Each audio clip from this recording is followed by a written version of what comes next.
We've got some Week 6 Octagonal Football League action as the 3-2 Houston Texans head out to K-Sizzle, Kansas City, Arrowhead Stadium to take on the also 3-2 Kansas City Chiefs. As KC's coming off a win last week against the Colts, Texans just lost a week ago to Trace McSorley and the Atlanta Falcons. Let's go first quarter. Here's Wes Lunt. First play of the game, he's going to be picked off. Well, quite a start for Houston. That's Wesley Woodyard, the veteran, making the play, former Kentucky Wildcat. And that would bring out the Houston offense. Third down, screenplay for Theo Riddick. Untouched like weekend homework, as the defense on that play was ridiculous. So now Houston leads 7-0. Lunt has it back. You might as well call him Kim Jong-un because he's launching nukes, connecting with his favorite target of the day. That is Brandon LaFell down the stairs for a big gain. And then third and goal from before, KC trying to punch it in as Lunt would connect with his man, T.Y. Hilton. Thank you, sir, as Hilton gets the touchdown and the Chiefs would tie it up at 7 apiece. So he returns the Houston Texan offense, 2nd and 2 for Derek Carr and the crew.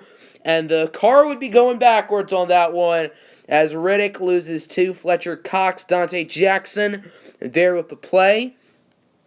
So Houston will get the first down nonetheless. And then at the 21, here is Derek Carr. And the car is still moving backwards. And there might have been an oil spill as the ball came loose. Ryan Kerrigan will pick it up. And the Chiefs get the football back. What will they do with their new drive with the pigskin as Lunt will just throw it to his man, a short play. That's a loss of about 3 yards for Kansas City. And then after another loss, it's now 3rd and 15 as Wes Lunt with a dot down the field. What a throw from Mr. Lunt. And he connects with the Whitey for a nice play. And then 3rd and 4. Here's Lunt, has more time than someone waiting in a McDonald's drive-thru at 5 o'clock in the morning. And when it's 3rd and 4, you know what you do? You pass it to your running back who's 2 yards behind the line of scrimmage, and there's a defender close by him. So now here comes out Greg the Leg Zuerlein from 57 yards, and he drills it. Greg the Leg Zuerlein, one of the strongest legs in the OFL. He will make this a 10-7 game. Houston Texans have it back, as here is Derek Carr on first down. But Carr would actually move forward on this play. Almost. That was an incredible catch from Amari Cooper. However, he didn't get both feet in. So 2nd down, there's Fletcher, has a very long Cox. And then on the ensuing punt, the Chiefs would block it. That's Dante Jackson getting the touchdown. And the block would be made by Quandre Diggs to end the first half as Tressway bobbled it. Might have been a bad snap. Diggs with the block, and Jackson will take it in for 6. So the Chiefs are now up 17-7 in a very good position. But Lunt's going backwards. 2 hands for safety. That's Malcolm Jenkins with the play. So the Texans make it a 1-possession game technically as Derek Carr on the read option, but that play is a lie because the Chiefs didn't read it. Carr gains 19 on the ground, and then 2nd down, Carr would be sacked as that's Fletcher Cox's 2nd of the game. Ladies and gentlemen, he is in the zone. That's not good for the opposing offense. So Kansas City has it back, still an 8-point game, nearing the end of the 3rd quarter, as Wes Lunt on first down has plenty of time. He's going to look short. That'll be the fullback, Josh Ferguson, with the play, the Illinois connection, as Ferguson brings it to the 42, and then final play here in quarter number 3. Lunt looking to throw it. He would be wheeling and dealing once again. It's Brandon LaFell down the stairs, as he literally fell down the stairs. He got clobbered, and then that would lead us to a Greg the Leg field goal. So now it's 20-9. The Chiefs are looking good, but let me tell you, this 4th quarter, things really start to get interesting. Derek Carr on first down with a dot down the field, as that one would be hauled in by Amari Cooper with the play. And then 2nd and 3, Carr on the screen pass. It worked earlier today, and it'll work again. Touchdown number 2 for Theo Riddick. And the Texans will cut the lead down to potentially 3 if they get the 2-point conversion. Making it a field goal deficit would be huge, and that's what they do. Is that's going to be, I think, Harris with the play. Mr. Long Hair, I know a thing or two about the locks. So now it's 17-20, just a 3-point deficit. Lunt gonna heave it up, and it's intercepted. You can't spell intercepted without the D. That's Malcolm Jenkins with the play, as he does not have 20 interceptions in the OFL. That includes the NFL. The NFL and the OFL are two very different things. So let's not get off topic right now. Here's Carr connecting with George Kittle for a gain of 25. Houston Texans driving down the field very nicely. They've been at the 9-yard line, getting close to the end zone, as once again it's a read option, but the defense didn't read it. Touchdown, Derek Carr. The car is moving forward, ladies and gentlemen. Houston takes a 24-20 lead. So now it's a 2-minute drill for Wes Lunt. Let's see what he can do. Lunt connecting for about a gain of 10. No big deal, right? Wrong. Face mask on the Texans. That's a huge penalty. The flag is going to be on Barkevius Mingo was his name-o. So the Chiefs will be able to drive down the field. They now have it at the 4. They're not bothering to call any of their timeouts. There's only about 30 seconds left, as Lunt would get it in. Close call, but it would be caught. Of course, it's Brandon LaFell down the stairs once again. So it's a 3-point Chiefs lead. 32 seconds left. Houston has it at the 25 here to start this drive off. Is Carr and the Texans hoping for a miracle, and that would certainly help. Harris with the catch, now at the 42-yard line. The Texans are getting close to field goal range. Here's Carr looking to throw it. He connects with his man Harris again, so that would bring them into field goal range. This is a 48-yard kick, and it is money. So we need overtime. The first overtime period all OFL season, as you can see by the scoreboard. It's been a very wacky fourth quarter. Texans are quite lucky to be here. So the Chiefs get to choose heads or tails, and tails never fails. KC chose heads. I don't know why. Houston will obviously elect to get the ball first, so I don't know what KC's doing. You have to pick tails. Tails never fails. What have I told you? Have you not been watching Westlake Chiefs players? I don't know. So the Texans offense couldn't do anything anyway. So the Chiefs have it back as Lunt would connect with the Whitey once again. As not too much time left in overtime, only about 2.5 minutes left. Chiefs want to get some plays off quickly. So here's Lunt looking deep on first down. He connects with T.Y. Hilton, and they're getting close into field goal range. Things are looking good right now for KC.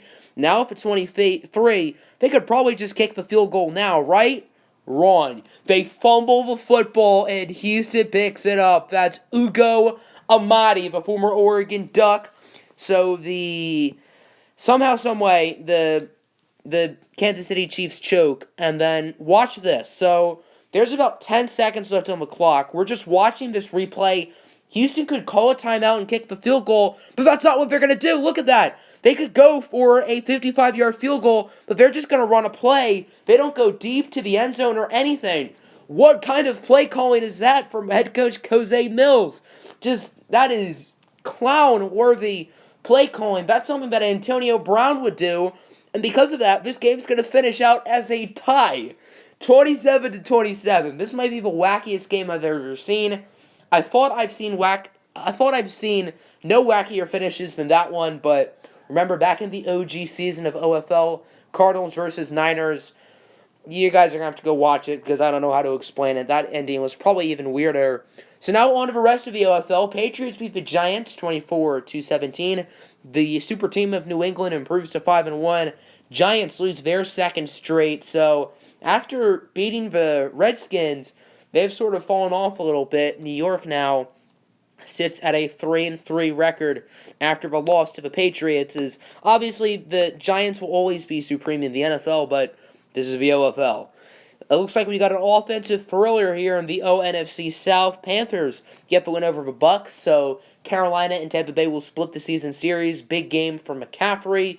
And the Bucs have done very well offensively this year, but their defense has just not been good at all. It has been atrocious. Next game here, the Redskins lose their third straight, and they go down to 3-3 as it goes to the hands of Phil Bomboso. I don't know how to say that last name, and the Miami Dolphins. So the Fins are now 3-1-1. They're playing quite well this year. Jacoby Brissett with a big game. My man Terry McLaurin played very well in this one, and the Dolphins are certainly in contention for a playoff spot. Eagles beat the Vikings 21-14. So the Eagles are playing some really good football after a slowish start.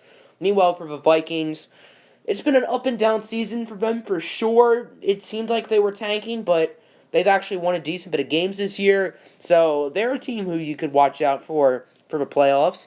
Saints beat the Jaguars 27-21 in a battle of the rookie quarterbacks. Both Kyler Murray and Dwayne Haskins played very well in this game, but it will be Kyler and the Saints who are supreme in overtime, by the way. So New Orleans wins their fourth straight. They improved to 4-2.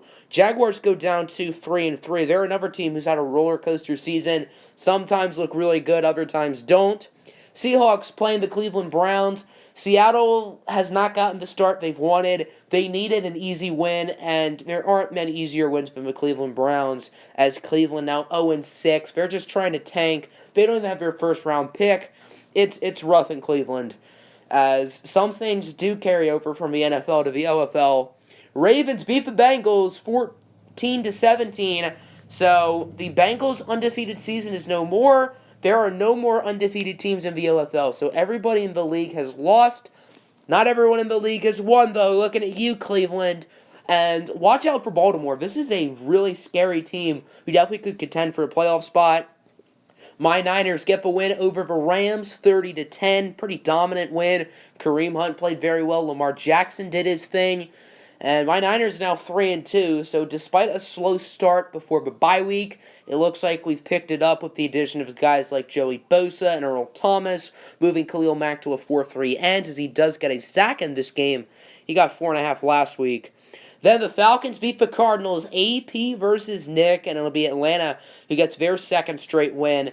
So, sort of like the Redskins, Arizona was 3-0, and they've fallen off a cliff. They are now 3-3. So, somehow, someway, San Francisco currently leads the NFC West, but that division looks like it's going to be a dogfight this year. Cowboys beat the Jets, so the winless season for Dallas is no more. They are now 1-4-1. Jets also only have one win. As Urinating Tree would say, this game was an early season tank bowl. Don't expect either of these teams to make the playoffs. Kind of would take a miracle. The Broncos defeat the Titans 42-24. Both of these teams are now 4-2. Both these guys definitely looking like contenders for the playoffs, as Denver now has sole possession of first place in the division with Kansas City tying, and then the Titans also have first place in their division. The Chargers defeat the Pittsburgh Steelers. Los Angeles, they're playing some good football right now. They've won a decent bit of games in a row. And while they have a few holes, they also have some really darn good players. Tom Brady thrown to Odell and Ertz is scary. The Steelers have seen better days. Let's just leave it at that. And then the Lions beat the Packers on Monday Night Football. 2 touchdowns from Kerryon Johnson. As Detroit is the top seed in the ONFC. They are 4-1. They've won 4 straight. Look out for Detroit to contend in the playoffs. So, here's a look at the Week 7 schedule. Got some pretty intriguing games. Bunch of inter-division matchups. Been looking at the standings. Bengals and Ravens. Close fight for the OAFC North. OAFC South looks very close. OAFC East can be close as well between the Dolphins and Patriots. Broncos just a half a game ahead of KC. Lions looking good in the North. In the South, Saints have sole possession of the division lead. Eagles have a sole possession lead in the East. And then in the ONFC West, Niners are 3-2. Everyone else is 3-3. So that division's going to be very interesting. And then looking at the seedings for the OAFC, Patriots are 1, Bengals are 2. I believe the Titans and Broncos are 3-4. Ravens and Dolphins are 5-6. And then in the ONFC, Lions are 1, Saints are 2, Eagles are 3, Niners and 4.